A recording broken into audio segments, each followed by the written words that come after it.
എന്റെ സുഹൃത്തുക്കളെ, ആദ്യം തന്നെ ഒരു ഡിസ്ക്ലൈമർ ഉണ്ട്. ഈ വീഡിയോ ആരെയും പരിഹസിക്കാനുള്ളതല്ല. എന്നാൽ ചില യാഥാർത്ഥ്യങ്ങൾ നാട്ടുകാർ മനസ്സിലാക്കണം എന്നതുകൊണ്ട് മാത്രം ചെയ്യുന്ന വീഡിയോ ആണ്. ചിലതൊക്കെ നമുക്ക് പറയാൻ സാധിക്കും, പക്ഷെ ചില ആളുകൾ ഇത് കൊണ്ടേ പഠിക്കൂ എന്നുള്ളതാണ്. നോക്കൂ, ഈ വീഡിയോ കാണാം. ഇത്ര പേര് യാത്രക്കാർ കൊല്ലത്ത് പോകുന്ന ആൾക്കാരായി. ഈ നിൽക്കുന്ന ആൾക്കാരെല്ലാം കൊല്ലം പോകുന്ന ആൾക്കാർ. ഒരാൾ പോലും വണ്ടി കയറുന്നു, ഒരാൾ പോലും വരത്തില്ല. അവരൊക്കെ KSRTC നോക്കിയിരിക്കുവാണ്. KSRTC പ്രിയദർശിനി ബസ് നോക്കിയിരിക്കുക. അവരില്ല സൗജന്യ യാത്രയില്ല. നമ്മുടെ അവസ്ഥ ഉണ്ടോ? വണ്ടിക്കകത്ത് ഒരു സ്ത്രീയെ കണ്ടാ കയറി ഒരാൾ. നമ്മുടെ അവസ്ഥ ഇതാണ് അവസ്ഥ.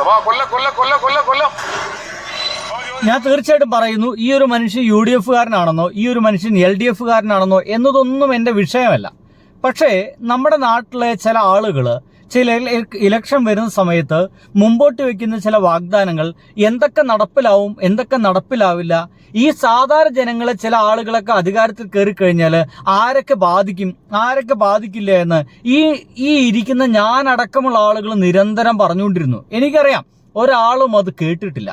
കേൾക്കാതിരുന്ന ആളുകൾ കുറെ ഉണ്ട് കേട്ടോ. ഏറ്റവും പ്രധാനമായിട്ട് വയനാട്ടിലത്തെ ആ ഒരു പ്രദേശവാസികൾ അടക്കമുള്ള ആളുകൾ ഞാൻ പറയുന്ന വാക്ക് കേൾക്കണം എന്നല്ല, അല്ലെങ്കിൽ ഇവിടുത്തെ യൂട്യൂബേഴ്സ് മുഴുവൻ പറയുന്ന വാക്ക് കേൾക്കണം എന്നല്ല, പക്ഷെ ഒരു പൊതുധാരണയ്ക്കൊപ്പം പോവുക, അല്ലെങ്കിൽ കള്ളന്മാർക്ക് കഞ്ഞി വെച്ചു കൊടുക്കുന്നവർക്ക് വോട്ട് കൊടുക്കുക, അവർ ഇത്രകാലം ചെയ്തുകൊണ്ടിരിക്കുന്ന കൊള്ളരുതായ്മ എന്താണെന്ന് കൃത്യമായിട്ട് മനസ്സിലായിട്ടും അവർക്ക് തന്നെ വോട്ട് കൊടുക്കണം എന്ന് പറയുന്ന ഒരു മഹത്തായ മോഹം ഉണ്ടാവുക, ആ മോഹം ഉണ്ടായതിന്റെ ഭാഗമായിട്ട് അനുഭവിക്കുക എന്ന് പറയുന്ന അവസ്ഥയിലേക്ക് ചില ആളുകളൊക്കെ എത്തും. ഞാൻ മുന്നേ പറഞ്ഞായിരുന്നു, ചില ആളുകൾക്ക് പറഞ്ഞാൽ മനസ്സിലാവില്ല, കൊണ്ടാലേ മനസ്സിലാവൂ.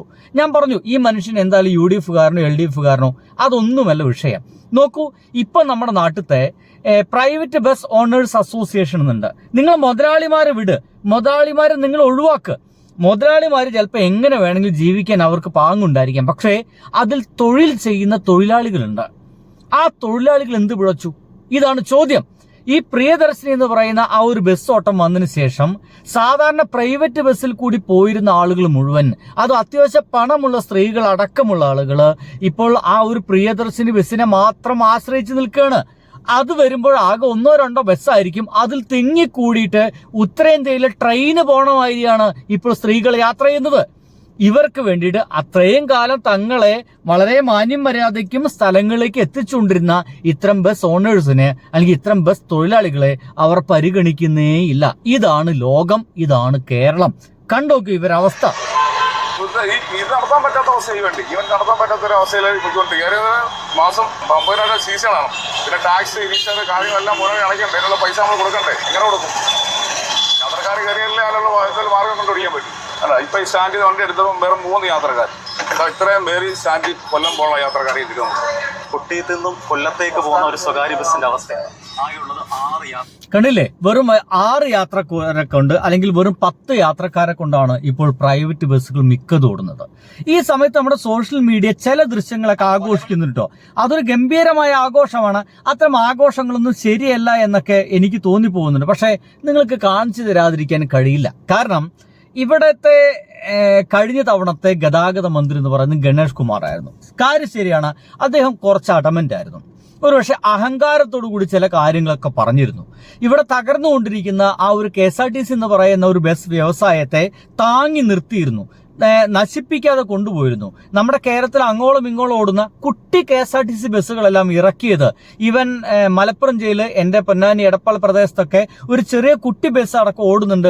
അതെല്ലാം നമ്മുടെ ഈ ഗണേഷ് കുമാർ അന്ധകാലഘട്ടത്തിൽ ഗതാഗത മന്ത്രിയായിരുന്നപ്പോൾ കൊണ്ടുവന്നതാണ്. ഇങ്ങനെ വലിയ മാറ്റങ്ങൾ ചെയ്യാൻ കഴിഞ്ഞിരുന്നു. അത് അഹങ്കാരത്തോടെ വിളിച്ചു പറഞ്ഞിരുന്നു. KSRTCയിലത്തെ ആളുകൾക്ക് കൃത്യമായിട്ട് ശമ്പളം കിട്ടിയിരുന്നു. ഇതൊക്കെ വൃത്തിയായിട്ട് നടന്നിരുന്നു എന്നുള്ളതാണ്. പ്രൈവറ്റ് ബസ് ഓണേഴ്സിന് വലിയ പ്രശ്നമില്ല, പ്രൈവറ്റ് ബസ് എന്താ പറയുക KSRTCക്കും വലിയ പ്രശ്നമില്ല. രണ്ടുപേരും ഈക്വലായിട്ട് ഇങ്ങനെ കൊണ്ടുപോയിക്കുന്ന സമയത്താണ് ഇല്ലാത്ത വാഗ്ദാനങ്ങളൊക്കെ നടത്തിയിട്ട് ഒരു വ്യവസായത്തെ എന്ന് വെച്ചാൽ ഒരു വ്യവസായം അവിടെ നശിക്കുമ്പോൾ ആയിരക്കണക്കിന് തൊഴിലാളികൾക്കാണ് ജോലി ഇല്ലാതാവുന്നത്. അവരെ കുടുംബങ്ങള്, അവരെ മക്കള്, അവരെ ഭാര്യമാര്, അവരെ ആശ്രയിച്ചു കഴിയുന്ന അവരെ അച്ഛനമ്മയും ഇവരൊക്കെ ഒരു വലിയ ജീവിതം നശിച്ചുകൊണ്ടിരിക്കുകയാണ്. ആയിരക്കണക്കിന് എന്ന് വെച്ചാൽ 10,000-കണക്കിന് ആളുകളാണ് പട്ടിണിയിലേക്ക് എത്താൻ പോകുന്നത്. സങ്കടം തോന്നുന്നുണ്ട്. പക്ഷെ അതേസമയം തന്നെ UDF ജയിച്ച സമയത്ത് തുള്ളിക്കളിച്ച പടക്കം പൊട്ടിച്ച ടീംസ് ഒക്കെ ഉണ്ട്. അതൊന്ന് കണ്ടുനോക്കൂ, നിങ്ങൾ കാണുക തന്നെ വേണം. അവിടെ ഇന്ന് ഉച്ചയ്ക്ക് ഊണെല്ലാം കഴിഞ്ഞിട്ട് ഞങ്ങള് സന്തോഷത്തിൽ വണ്ടിയിലെ സ്റ്റാഫുകൾ എല്ലാവരും കൂടി ഒന്ന് ഫുഡ് അടിക്കാൻ വേണ്ടി പോയതാണ്. കാരണം ഇന്ന് ഇലക്ഷൻ റിസൾട്ട് വന്ന ദിവസമാണ്. അതിൽ ഒരുപാട് സന്തോഷം തോന്നിയത് വേറൊന്നുമില്ല. മോട്ടോർ വാഹന മേഖല തകർത്തവരെ ജനം തകർത്തെറിഞ്ഞു. അത്രയും കൂട്ടിയേച്ചാൽ മതി. സത്യം പറഞ്ഞാൽ ഭയങ്കര സന്തോഷമുള്ള ഒരു നിമിഷമായിരുന്നു. ഒരുപാട് ആഗ്രഹിച്ച ഒരു വാർത്തയായിരുന്നു അത്. ഏതാണെന്ന് ഞാൻ പ്രത്യേകം പറയേണ്ട കാര്യമില്ല, എല്ലാവർക്കും മനസ്സിലായി എന്ന് വിചാരിക്കുന്നു. കേരളത്തിലെ പൊതുഗതാഗതത്തെയും സ്വകാര്യ ബസ്സുകളെയും ടൂറിസ്റ്റ് ബസ്സുകളെയും തകർത്ത് കളഞ്ഞവർക്ക് ജനങ്ങൾ തീർച്ചയായിട്ടും ഈ സംസാരിച്ചുകൊണ്ടിരിക്കുന്ന വ്യക്തി UDF കാരനാണ്, കോൺഗ്രസ്സുകാരനാണ്. അദ്ദേഹത്തിന് LDF ഇഷ്ടമല്ല. അദ്ദേഹം പറയുന്നത് കേരളത്തിലെ ബസ് വ്യവസ്ഥയെ തകർത്ത് തരിപ്പണമാക്കി എന്നാണ്. എന്ത് തകർത്ത് തരിപ്പണമാക്കി? കൃത്യമായി നിയമത്തോട് കൂടിയിട്ട് ഓടുക എന്നുള്ളതാണ്. അത് റോബിൻ ബസ്സിന്റെ മുതലാളിയായാലും ഏത് ബസ്സിന്റെ മുതലാളിമാരായിരിക്കും, നിയമത്തിന്റെ ഭാഗമായിട്ട് മാത്രം നിങ്ങൾ ഓടിയാൽ മതി, നിയമത്തിന് എന്താ പറയുക വിധേയമായിട്ട് ഇവിടെ പ്രവർത്തിച്ചാൽ മതി എന്ന് പറയുന്നത് എങ്ങനെയാണ് പ്രശ്നമായി മാറുന്നത്? അതെങ്ങനെയാണ് പ്രശ്നമായിട്ട് ചില ആളുകൾക്ക് കരുതുന്നത്? ഒരു തരത്തിലും കരുതേണ്ട ആവശ്യമില്ല. അപ്പോഴും ചില ആളുകൾക്കൊക്കെ കുത്തിക്കഴപ്പായിരുന്നു. തങ്ങളെ ബസ് എന്താ പറയാ, ആ ഒരു സിനിമയിലത്തെ ദിലീപിന്റെ ബസ് പോലൊക്കെ ആവണം എന്നൊക്കെ പറഞ്ഞു കഴിഞ്ഞാൽ കുറച്ച് കഷ്ടമല്ലെന്ന്. എന്തായാലും ഇദ്ദേഹത്തിന് ബാക്കി വർത്തമാനങ്ങൾ കേൾക്കാം. ശമ്പളമില്ല. അയ്യോ ഇതല്ല, രസകരമായി ചോദിച്ചത് റിസൾട്ട് വന്ന ദിവസമാണ്. അതിൽ ഒരുപാട് സന്തോഷം തോന്നിയത് വേറൊന്നുമില്ല. അപ്പൊ ഈ സന്തോഷത്തിന് ശേഷം ഇനി ഇവരെ തന്നെ സങ്കടം കേൾക്കാം. വണ്ടികളുടെ അവസ്ഥയൊന്ന് നോക്കണം. യാത്രക്കാര് വഴി വേണ്ടായോ? പ്രിയദർശിനി നോക്കി നിൽക്കുമല്ലേ ആൾക്കാര്. പൊതുഗതാഗതത്തെ ആർക്കും ഇപ്പൊ വേണ്ട. എല്ലാവർക്കും പ്രിയദർശിനി മതി, ഫ്രീ ആയിട്ട് കിട്ടുന്നതല്ലേ. ഇത് സാധാരണക്കാരെ ജനങ്ങൾക്ക് പ്രയോജനപ്പെടുന്നില്ല, ഗവൺമെന്റ് ഉദ്യോഗസ്ഥർക്കല്ലേ പ്രയോജനപ്പെടുന്നത്. സാധാരണക്കാർ കൊല്ലം കണ്ടില്ലേ, ആളുകളൊക്കെ അവിടെ നിൽക്കുന്നുണ്ട്, പക്ഷെ ആരും കേറുന്നില്ല. എന്നാൽ ഇതേ സമയം പടക്കം പൊട്ടിച്ച ടീംസ് അവിടെ. നിങ്ങളതിൽ ബാക്കി പടക്കം ഉണ്ടോ? ഉണ്ടെങ്കിൽ വീണ്ടും പൊട്ടിച്ചോളി. ആ പൊട്ടിക്കുന്നത് നിങ്ങളുടെ സങ്കടം പറയാനായിരിക്കണം. കാരണം ഇവിടെ LDF എന്ന് പറയുന്നത് ഒരു സംശയവും വേണ്ട, കഴിഞ്ഞ 10 വർഷം മാന്യമര്യാദയ്ക്ക് തന്നെയാണ് ഭരിച്ചത്. പക്ഷെ അതാർക്കും മനസ്സിലായില്ല. ആളുകൾക്ക് എന്തോ പിണറായി വിജയൻ എന്തോ ഒരു വലിയ മോശക്കാരാണെന്നൊക്കെ തോന്നിപ്പോയി, അല്ലെങ്കിൽ മോശക്കാരനാണെന്ന് പറയുന്ന ഒരു പ്രതീതി, ഒരു സങ്കല്പം ഇവിടെ ഉണ്ടാക്കിയെടുത്തു. ആ ഉണ്ടാക്കിയെടുക്കുന്നതിൽ ഇവിടുത്തെ മാധ്യമങ്ങളൊക്കെ നല്ല പങ്ക് വഹിച്ചിട്ടുണ്ട്. ആ പങ്ക് വഹിച്ചതിന്റെ ഭാഗമായിട്ട് തോന്നിയതാ ഇയാൾക്ക് എന്തോ പ്രശ്നമുണ്ട്, പിണറായി വിജയൻ എന്തോ അഹങ്കാരമുണ്ട്. ഇവിടെ പിണറായി വിജയൻ അഹങ്കാരം ഉണ്ടായിക്കോട്ടെ, നിങ്ങളുടെ നെഞ്ചത്ത് കയറാൻ വന്നിട്ടുണ്ടോ അദ്ദേഹം? ഇല്ലല്ലോ. എന്ത് അഹങ്കാരം ഉണ്ടെങ്കിലും കാര്യങ്ങൾ വൃത്തിയായിട്ട് നടത്തിയിരുന്നില്ലേ? ഇപ്പോഴത്തെ മുഖ്യമന്ത്രിക്ക് അഹങ്കാരമൊന്നുമില്ല, 24 മണിക്കൂറും ചിരിക്കുന്നുണ്ട്. എന്താ കാര്യം?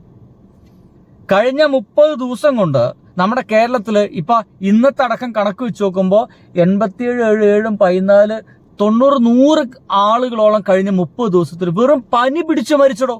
വെറും പനി പിടിച്ചിട്ടാണ് 100ഓളം പേര് മരിച്ചത്. ഇങ്ങനത്തെ ഒരു കണക്ക് അങ്ങ് ഒരു 30 ദിവസത്തെ ഇങ്ങനത്തെ കണക്ക് അങ്ങ് ചർച്ച ചെയ്യുന്നുണ്ടോ നമ്മുടെ കേരളം? നമ്മുടെ ഏതെങ്കിലും മാധ്യമങ്ങൾ ചർച്ച ചെയ്യുന്നുണ്ടോ? ഇല്ലല്ലോ. എന്തുകൊണ്ടാണ് ചർച്ച ചെയ്യാത്ത? കോൺഗ്രസ് ഭരിക്കുന്നത്. ഇതാണ് UDF ഭരിക്കുമ്പോൾ ഇതൊന്നും ചർച്ചയാവില്ല. എന്നാൽ പിണറായി വിജയൻ അടക്കമുള്ള ഏതെങ്കിലും LDF ഭരിക്കുമ്പോൾ ഇതൊക്കെ വൻ ചർച്ചയായി, ഭയങ്കര ചർച്ചയായിരിക്കും. ഇവിടെ കഥാപ്രസംഗങ്ങൾ ഒഴുകും, പരുത്തിക്കുരുമാരൊക്കെ എന്തെങ്കിലുമൊക്കെ പറഞ്ഞു കളയും. ഇപ്പൊ ഒന്നും നടക്കുന്നില്ല. അപ്പോൾ ഇങ്ങനെയൊക്കെയാണ് കാര്യങ്ങൾ. എല്ലാവർക്കും എല്ലാ തവണയും പറയുന്ന പോലെ കോൺഗ്രസ് എന്ന് പറയുന്ന ആ ഒരു സംഘടനയ്ക്ക്, രാഷ്ട്രീയ പാർട്ടിക്ക് പാവങ്ങളുടെ കാര്യങ്ങൾ നോക്കുക എന്ന് പറയുന്ന പരിപാടിയൊന്നുമില്ല. അതുകൊണ്ട് വലിയ പ്രതീക്ഷയൊന്നും ആർക്കും വേണ്ട. ആ വ്യവസായം തകർന്ന് തരിപ്പണാവാൻ പോവുക എന്നുള്ളത് അതിൻ്റെ അപ്പുറത്തൊന്നുമില്ല. അപ്പോൾ ഞാൻ വിട വാങ്ങുന്നു. ബൈ.